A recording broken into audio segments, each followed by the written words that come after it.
Tabrizi Koofteh is one of the most delicious and appealing Iranian meatballs. To learn how to make it, subscribe to my channel, give it a like, and stay with me until the end of this video.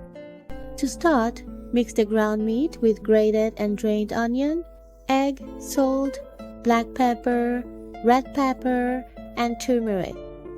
Add cooked and mashed rice, cooked and mashed split peas, koofteh herbs, and dried tarragon to the mixture and knead everything well for 10 minutes. Then place it in the refrigerator for 1 hour.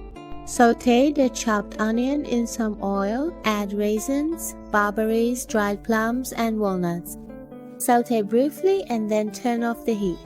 Take a portion of the koofteh mixture about the size of a tangerine as shown in the picture. Place the filling inside the koofteh and wrap them well. Sauté the grated onion in some oil, add turmeric, black pepper, red pepper, and salt. Then sauté.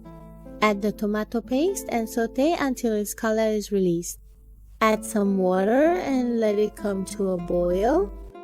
Add the prepared koofteh to the boiling water and cook them for 40 minutes over medium heat with the lid off. Then for 45 minutes with the lid half open over low heat until the koofteh are cooked and ready to serve. In the last 10 minutes of cooking, add some lemon juice and then turn off the heat. Enjoy your meal!